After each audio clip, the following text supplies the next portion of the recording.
একটা শান্ত রাত। পড়ার টেবিলের এক কোণায় টিমটিম করে জ্বলছিল একটা মোমবাতি, আর তার পাশেই শুয়েছিল একটা সদ্য ছুলে রাখা ধারালো পেন্সিল। হঠাৎ পেন্সিলটা ভাব নিয়ে বলে উঠল, উফ, কি দারুণ একটা কবিতা লিখলাম বলো তো। আমার জন্যই তো যত সব সৃষ্টি। আমার ধারালো ডগা ছাড়া জ্ঞান, বিজ্ঞান, শিল্প, সাহিত্য সব অচল। সৃষ্টি, আমার আলো না থাকলে তুই তো একটা অন্ধের লাঠি ছাড়া আর কিছুই না। তখন দেখতাম কেমন সৃষ্টি করিস। কি? আমাকে লাঠি বললি? আরে, তুই তো শুধু নিজেকে জ্বালিয়ে শেষ করিস আর ফোঁস করে কাঁদিস। লোকে তোকে শুধু কারেন্ট গেলেই মনে করে।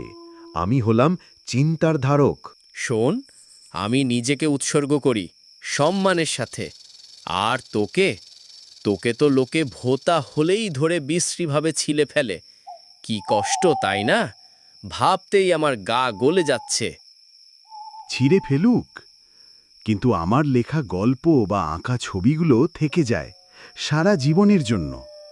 আর তুই তুই তো গলে গিয়ে একটা বিস্তৃত দাগ হয়ে পড়ে থাকিস। আমার কাজের কোনো শেষ নেই। হা! সারা জীবন? বেশ, জন্মদিনের কেকে আমার বদলে তুই গিয়ে জ্বলে দেখাতো একবার। দেখি কে তোর নামে happy birthday to you dear pencil গানটা গায়। মোমবাতির এই কথায় পেন্সিলের আর কোনো উত্তর দেওয়ার ছিল না। সে চুপচাপ শুয়ে রইল, আর মোমবাতিটা বিজয়ীর মতো জ্বলতে লাগল।